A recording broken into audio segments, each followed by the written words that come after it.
Now we also have some cryptography used to maintain our communications security. We have something like the public key cryptography. You may also hear this as PKI or asynchronous keys. Now, PKI is the public key infrastructure, and it is a huge infrastructure, or can be a huge infrastructure, on how we disseminate, revoke keys, these public and private keys. That's the asynchronous part. We have public keys, we have private keys, and they have an association.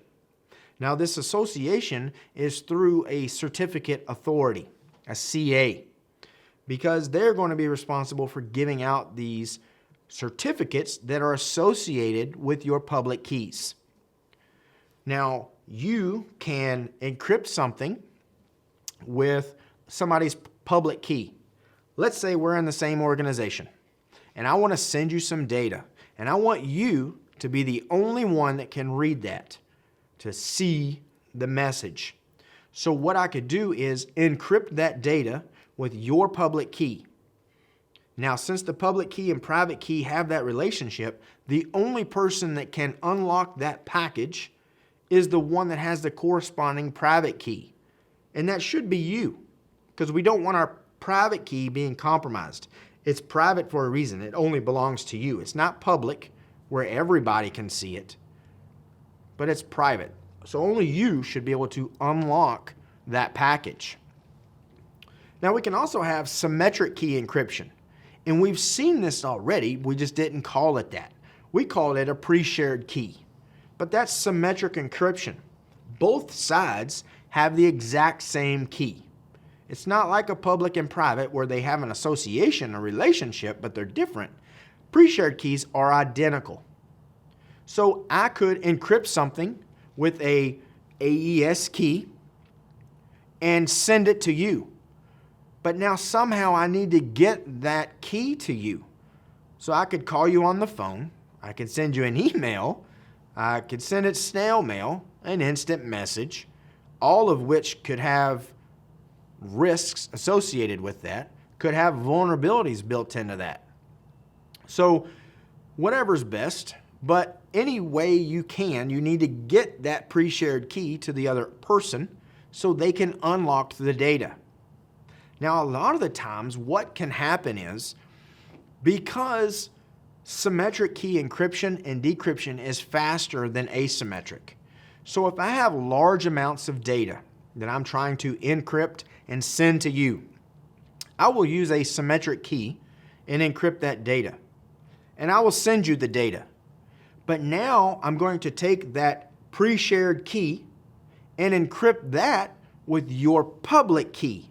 So I'm going to use asymmetric encryption to encrypt the pre-shared key and send it to you. So now you should be the only one with your private key that can unlock the symmetric key that I've encrypted, so you can actually get the data, the original data that I sent.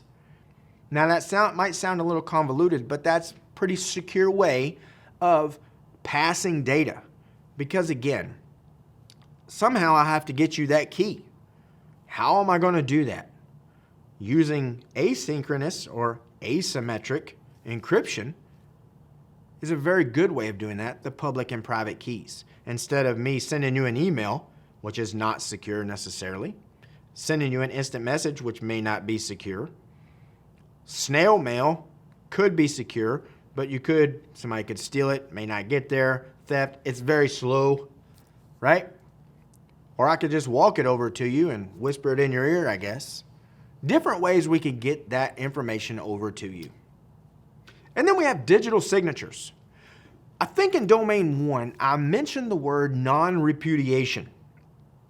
Non-repudiation means you can't deny doing something. If I digitally sign something, I can't say, well, Billy, I didn't send that email. Well, it says right here that you digitally signed it, Dave. I see that. So you can't say you didn't send it. Because a digital signature is your signature using your private key. You're the only one that's supposed to have your private key. So in that hash of your private key, you digitally sign something, and that goes along with the data. It's very popular to digitally sign your emails when you send them. So not only does that give you non-repudiation, that yes, I did send it, it also lets the other end trust that email a little bit more. Instead of just saying, well, I don't know if that's a fake email or somebody's trying to, if that's a phishing attempt. If it's digitally signed, that should give you a sense of trust. We're like, oh, well, Billy signed that. That's a digital signature. We're probably good to go. Unless his private key got compromised somehow, I would feel pretty good about that.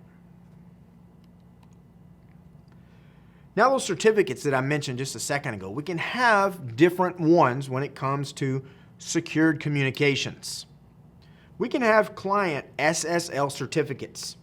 On the flip side of this, I should mention, I don't think I put this on the slides, but anywhere we have SSL, we can have TLS, which is an updated version of SSL if you want to look at it that way. So an SSL client certificate, that's used to identify clients to the servers through the SSL, the secure socket layer. Now we can have server SSL, which is just the flip of that. It's identifying servers to clients. So now the clients can trust the servers. And you can have both, by the way, which is a good idea. Why does a server just have to trust the client? If I'm talking to you, I want to be able to trust you as well. So that server could have an SSL certificate, which lets me feel a little bit more at ease, right? When you go to your bank website, they have server SSL certificates.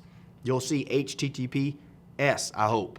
If not, you might not want to do any online banking there. But they could be protecting themselves with these secure socket layer certificates. We have SMIME certificates. This is used for signing and encrypting our emails. Very good idea to use. Encrypt those emails before you send them on, especially if you're sending any proprietary or confidential or sensitive information, stuff that you don't really want to get out there. We have object signing certificates. These are used to identify signers of program code. So you're a developer, you create some application, you can use these object signing certificates. Scripts, you can sign scripts with these. And in any other signed files, this identifies the signers. So you know that program is legit because they have that certificate associated with that object. And then you can have certificate authority certificates. CA certificates is mainly how you'll see it. But this is used to identify the certificate authorities, the CAs. How do you know where that certificate came from? This is where we look. You say, well, okay, this came from this certificate authority, and you start looking at the names and the credentials. And if it's in a reputable company, you might feel okay about that. If it's some company you never heard of before, or it's a self-signed certificate and they're doing online banking, online shopping, you might want to take a step back. Because of course I can self-sign a certificate. I'm going to trust myself, but that doesn't necessarily mean all your customers are going to trust you. You want to get probably a third party to vouch for you, right? There's tons of companies out there that will, for a fee, you prove you are who you say you are, and they send you the information electronically, and then you will place that in there. Then you will have a CA certificate, so when somebody says, hey, where did you get your certificate? You click on it, and it's going to show the CA, so now they can see, oh, okay, well, you got it from that company. That's pretty good. That's all right. And they're going to feel better about you. We also have something called single sign-on, SSO. This is meant to help end users, and they love this. I like it. I think it's nice. But a user's identity is actually shared across multiple applications within your infrastructure. So let's say you log on to application A, and you put in your credentials, but now you need to bounce from application or web services to web services. So if you logged out, or let's just say you kept your browser open, and you went to another application, total different application. It may prompt you to log in again, but it's the same username and password. It's the same infrastructure. Everything's the same. Why do I have to do that? Because they have different authentication mechanisms in them. So they came up with SSO. You log in once, and those credentials pass from application to application, making your life as an end user a little smoother. So authenticate one time, and that authentication is going to follow you throughout that session, from app to app or application to application. Now, there are some pros. I think I've mentioned those, but there are some cons too. Pros could be easier to administrate. That means we only have to change things in one place. If you had half a dozen applications and you had authentication and credentials for each one of your employees, you would have to administrate 6 different authentication mechanisms for every employee. So if you only have to change something once in one place, that makes your administration a little bit easier. It could be easier for your users. That's what it's meant for, right? They sign in one place and they can just go wherever they need to go inside of the infrastructure. We could have timeouts and thresholds across all apps. Again, easier for our administration. So if you log in this app and then you bounce to this app, if you sit there long enough, your session will time out across all apps, not just this one, and you're still logged in here. You'll time you out throughout the whole infrastructure, and now you'll have to log on again. So like if you go to lunch and you forget to log out, it should have a timeout set in there, a threshold of how long you can sit idle. And then once it meets that threshold, then you're automatically going to be kicked out. And we see that all the time. I mean, that's common. If you're doing online shopping or banking or online reservations or anything, it'll be, you have been idle for so long, would you like to stay? And you have to click OK. And if you don't, it's going to say you will be automatically logged out in 2 minutes, 5 minutes, 10 minutes, something like that. The cons of single sign-on, the bad parts, could be hard to implement. All right, it is a little harder than having, say, separate authentication mechanisms because you have to make sure everything works together. It could be expensive. You're going to have some dedicated software, perhaps. You may have to hire consultants or trainers if you don't have the technical skills to implement single sign-on. Could have a single point of failure as well. If I know a corporation uses single sign-on, I may try to DOS that particular service, so now you can't sign on anywhere, right? None of your applications are going to work because I'm trying so hard to attack that one particular system. Another con that I don't have listed there is if you lock yourself out, right? Sometimes we have thresholds of, you can only get your password wrong 3 times before it's disabled for 15 minutes. Or you have to call the help desk to get it re-enabled, or 5 times or whatever. So if I know that as an attacker, I may purposely try to guess your password wrong 5 times, and now I've just locked you out of the system, not just that one application, but for the whole infrastructure. So I just gave you an extended coffee break until it comes unlocked, or you call the help desk and say, I don't know what happened, I got locked out, and they'll reset your password. So the risks, again, single point of failure. All our credentials are in one location.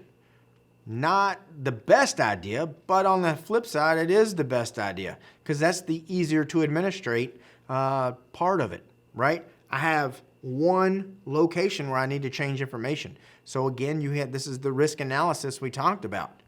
Is single sign-on worth the risk for easier administration? And then we also have a single point of access.